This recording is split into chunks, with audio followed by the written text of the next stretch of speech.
पुराने जमाने की बात है, जब दुनिया इतनी रोशन नहीं थी जितनी आज है और इंसान की ताकत उसके दिल के जज्बातों से पहचानी जाती थी। उस वक़्त मुल्क शाम एक बेपनाह हुस्न और तारीख से भरा हुआ इलाका था, जहां हर सूरत में एक कस्म का जादू था। वहां का एक बादशाह था जिसका नाम लोग मोहब्बत से लेते थे, क्योंकि वो सिर्फ अमीर नहीं बल्कि दिल का भी शहंशाह था। ये बादशाह सिर्फ अपने गहनों, महलों और लश्करों की वजह से मशहूर नहीं था, बल्कि उसकी सबसे बड़ी दौलत उसका इंसानियत भरा दिल था। उसके पास एक अजीमो शान खजाना था जो नस्लों से चला आ रहा था। सोने, चांदी, मोती, अनमोल हीरे और ऐसे नक्श ओ निगार के साजो सामान जो देखने वाले की आंखों को छू दिया देते। हर रोज सुबह जब दरबार लगता तो वजीर और दरबारी उसकी तारीफों के पुल बांध देते। बादशाह ए वक्त की मिसाल किसी दूसरी सल्तनत में नहीं मिलती, वजीर ए आला कहता। उसका खजाना इतना ज्यादा है कि अगर 10 नस्लें भी खर्च करें तो खत्म न हो। एक और दरबारी इजहार करता। बादशाह की जिंदगी में सुकून था, इज्जत थी और हर तरफ उसके इंसाफ के चर्चे थे। मगर कुछ महीनों से उसकी रातों की नींद उड़ चुकी थी। हर सुबह जब वो अपनी पलकों से नींद का बोझ हटाकर उठता तो सीधा उस पुरअसरार कमरे का रुख करता जहां उसका अजीम खजाना रखा था। ये वही खजाना था जिस पर उसकी सल्तनत फख्र करती थी और जिसका जिक्र हर रोज दरबार में होता था। मगर अब कुछ तो था जो ठीक नहीं लगता था। वो जैसे ही सुनहरी ताला खोलता और बड़े बड़े संदूकों के ढक्कन उठाता, उसका दिल सन्नक जाता। हर रोज एक छोटी सी कमी उस खजाने में महसूस होती। एक संदूक में सिक्के कम होते, दूसरे में हीरे ज्यादा बिखरे मिलते, जैसे किसी ने जल्दी में उठाया हो। कभी किसी मोती का हार गायब होता, कभी किसी पुरानी परछाई किताब का पता न चलता, और ये सब कुछ इस तरह से होता कि कोई निशान भी नहीं छोड़ा जाता। ये कैसे हो सकता है? बादशाह ने एक दिन अपने दिल में सोचा। न दरबार में किसी को इस कमरे का राज मालूम है, न किसी के पास इस ताले की चाबी। तो फिर हर रोज वो ज्यादा परेशान होता जा रहा था। उसकी आंखों के नीचे काले साए पड़ गए थे और उसकी मुस्कुराहट में एक थकन सी शामिल होने लगी थी। वजीर पूछते, जनाब, आप कुछ उदास लगते हैं, क्या कोई मसला है? मगर बादशाह हर मर्तबा सिर्फ मुस्कुराकर टाल देता। नहीं, सब ठीक है। लेकिन सब ठीक नहीं था। अब हालात कुछ इस कदर बदल चुकी थीं कि जिस बादशाह के पास कभी सोना तौलने के लिए भी वजन की कमी पड़ती थी, उसके पास अब खुद पहनने को भी कुछ न रहा।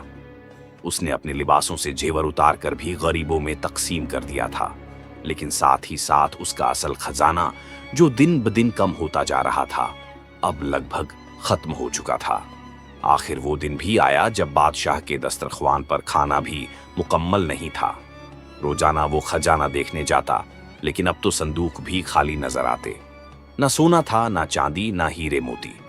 दरबार में लोग अब उसकी रोशन आंखों में एक अंदेशा देखते। आज जब दरबार लगा तो बादशाह अपनी ताजपोशी की कुर्सी पर मुट्ठियां बांधे गहरी सोच में डूबा बैठा था। उसके चेहरे पर उदासी साफ झलकती थी। वजीर आला, जो बादशाह का वफादार और अक्लमंद मशवरा देने वाला था, कुछ देर तक उसकी हालत देखता रहा, फिर आगे बढ़कर अदब से बोला, जनाब ए वाला, अगर इजाजत हो तो कुछ अर्ज करूं। बादशाह ने आहिस्ता से सर उठाया। बोलो। वजीर, हमारी रियासत के दूर दराज इलाके में एक बुजुर्ग फकीर रहता है। कहते हैं कि उसे वो इल्म हासिल है जो आम लोगों को नसीब नहीं। वो सिर्फ रूहानी बातें नहीं करता, बल्कि कभी कभी ऐसे मसाइल का हल भी बताता है जो समझ से बाहर होते हैं। हो सकता है कि वो इस खजाने के गायब होने के राज में हमारी रहनुमाई कर सके। बादशाह ने गौर से वजीर को देखा, फिर कुछ देर चुप रहकर बोला, अगर वाकई ऐसा है तो उस फकीर को फौरन मेरे सामने पेश किया जाए, आज ही।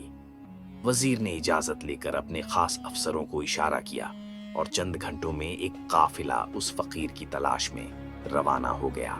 उस शख्स के लिए जिसे कोई मुकम्मल तौर पर नहीं जानता था, लेकिन जिसके बारे में कहा जाता था कि उसकी निगाह छुपी हुई सच्चाइयों को देख लेती है। अगले दिन जब सूरज की रोशनी दरबार के शानदार शीशों से अंदर पड़ रही थी, एक पुरसुकून सा मंजर बना हुआ था। दरबार में लोग हल्का हल्का सरगोशी में बात कर रहे थे। सबका इंतजार उस शख्स का था जो कोई आम शख्स नहीं लगता था, बल्कि उसकी मौजूदगी में एक अजीब सी ठंडक महसूस होती थी। फकीर को दरबार में लाया गया। उसका चेहरा नूर से चमक रहा था, आंखें गहरे दरिया की तरह सुकून भरी और कदम ऐसे जैसे वो हर जगह से वाकिफ हो। बादशाह ने उसे इज्जत के साथ सामने बैठाया और पुरअसर आवाज में कहा, बुजुर्ग, मैं किसी दौलत की तमन्ना नहीं करता, मगर मेरे साथ जो हो रहा है उसका कोई सबब समझ नहीं आता। हर रोज मेरा खजाना कम होता जा रहा है, बिना किसी निशान के, ना चोरी का सबूत, ना किसी दस्तरस का पता। मेरा दिल परेशान है।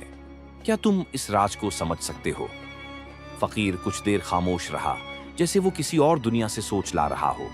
फिर उसने आंखें खोलीं और हल्का सा मुस्कुराकर बोला, बादशाह सलामत, दौलत का गम न करो। जब रूह का वास्ता रब से मजबूत हो जाए तो हर घाटा भी रहमत बन जाता है। आप सिर्फ 2 रकात नमाज अदा करो, लेकिन उसमें ना दौलत की दुआ मांगना, ना किसी चीज का लालच रखना। सिर्फ शुक्र उसका जिसे तुमने छुपा हुआ समझा, लेकिन जो हर वक्त तुम्हारे पास था। बादशाह ने बगैर किसी देर के उठने का हुक्म दिया। उसका चेहरा पहले की तरह उदास था, लेकिन अब उसमें एक उम्मीद की झलक थी। वो अपने कमरे में गया, वुजू किया, सफाई के साथ जाए नमाज बिछाई और सीने में बहुत से जज्बात लेकर 2 रकात नमाज अदा की। रुकू, सजदा और हर लफ्ज इस बार किसी खौफ या लालच से नहीं, सिर्फ शुक्र के साथ था। फिर दुआ में हाथ उठाए और कहा, ऐ अल्लाह, जो दिया तेरा शुक्र, जो चला गया उसका भी शुक्र। तू चाहे तो मुझसे सब ले ले, पर तू मुझसे कभी दूर न हो। नमाज के बाद बादशाह उसी जाए नमाज पर बैठा रहा और फिर कहीं उसी सुकून में उसकी पलकों पर नींद उतर आई। वो सो गया। उस रात की दुआ ने बादशाह के दिल में कुछ बदल दिया था, जैसे उसने पहली दफा खुद को वाकई असलियत में महसूस किया हो। जब सुबह की अजान हुई और फिजा में रोशनी की पहली झलक उतरी तो बादशाह ने अपने महल के दरवाजों की तरफ देखा और किसी के बिना कुछ कहे रवानी इख्तियार की। आज वो किसी शाही सवारी पर नहीं था, न उसके आसपास सिपाही थे, न वजीर। आज वो सिर्फ एक बंदा था, एक ऐबदार इंसान जो रब की तरफ मुतवज्जह था। उसने मस्जिद का रुख किया, जहां आम लोग सुबह की नमाज के लिए जमा हो रहे थे। मस्जिद का सहन मिट्टी से भरा था, लेकिन उस मिट्टी में एक सुकून था। बादशाह वहां पहुंचा जहां उसे किसी ने पहचाना भी नहीं। उसने सफ में खुद को आम लोगों के बीच रखा। किसी को मालूम तक नहीं था कि उनके साथ जो शख्स सजदा कर रहा है वो उनका बादशाह है। नमाज के बाद जब लोग दुआओं में मशगूल हो गए, बादशाह ने देखा कि एक कोने में चंद गरीब लोग बैठे हैं, जिनके कपड़े फटे हुए थे, चेहरों पर मेहनत की लकीरें थीं और आंखों में दुनिया का बोझ था। बादशाह भी उनके पास जाकर बैठ गया, मगर वो किसी शहंशाह की तरह नहीं बैठा। उसने अपनी नजरें झुका रखी थीं, दोनों हाथ गोद में बांधे हुए थे, जैसे कोई स्टूडेंट उस्ताद के सामने अदब से बैठता हो। लोग उसे देखकर हैरान तो हुए, मगर उसकी हल्की सी मुस्कुराहट ने सब कुछ कह दिया। आज मैं तुम जैसा हूं। कुछ ही देर गुजरी थी कि एक पुरानी सी चादर ओढ़े एक मनहूस सी लेकिन नूरानी शक्ल वापस नजर आई। वही फकीर जो पहले दरबार में था। उसने दूर से बादशाह को पहचान लिया और बिना किसी हिचकिचाहट के उसके पास आकर बैठ गया।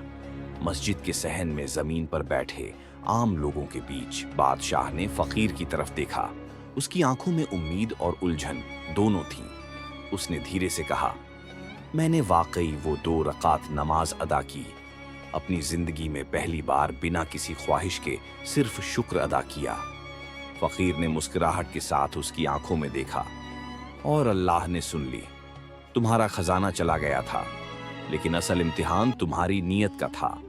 बादशाह ने थोड़ा झिझक कर पूछा, लेकिन क्या मेरा खजाना वापस आ सकता है? क्या वो सब कुछ जो चला गया फिर से मिल सकता है? फकीर ने अपना हाथ बादशाह के कंधे पर रखा और बोला, जो तुमने खोया है वो अल्लाह चाहे तो वापस भी दे सकता है, लेकिन याद रखना, असली दौलत कभी सोना चांदी नहीं होती। अब अगर तुम चाहते हो कि वो तुम्हें वापस मिले तो उसे सिर्फ अपने लिए नहीं, लोगों के लिए इस्तेमाल करो। गरीबों को खाना खिलाओ, उनकी मुसीबत दूर करो, इंसाफ करो। और सबसे जरूरी बात, कभी दौलत का घमंड मत करना। बादशाह ने सिर झुकाकर कहा, आपका हुक्म मेरी जिंदगी का दस्तूर है। उस दिन के बाद सब कुछ बदल गया। बादशाह हर रोज सुबह मस्जिद जाता, आम लोगों के साथ नमाज अदा करता। हर शहर के बाजार में लंगर लगाया गया। हर मोहल्ले में अवाम के लिए मशवरा खाने कायम किए गए, जहां लोग अपनी मुश्किलात लेकर जाते और उनका हल मिलता। बादशाह खुद इन लोगों की बात सुनते, इंसाफ करते और रोजी रोटी से महरूम लोगों के लिए अपने हाथ से खाना बांटते। दरबारी और वजीर पहले तो हैरान हुए, मगर फिर उन्होंने देखा कि लोगों की दुआओं में एक आगाही आ गई है और उस दुआ ने सब कुछ तब्दील कर दिया। कुछ ही दिन बाद जब बादशाह ने सोचा कि एक दफा फिर अपने खजाने का हाल देखा जाए, तो वो खजाना जिसके संदूक पहले खाली थे अब वापस भर गए थे। संदूकों में सोना चमक रहा था, चांदी की चमक आंखों को चूंधिया रही थी, हीरे मोती वापस अपनी जगह पर थे।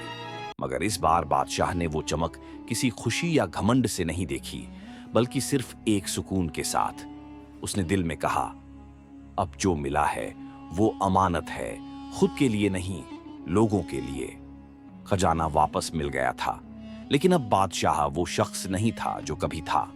उसके अंदर एक नई रोशनी का चिराग जल चुका था, ऐसा नूर जो जेवर से नहीं जिक्र से मिलता है।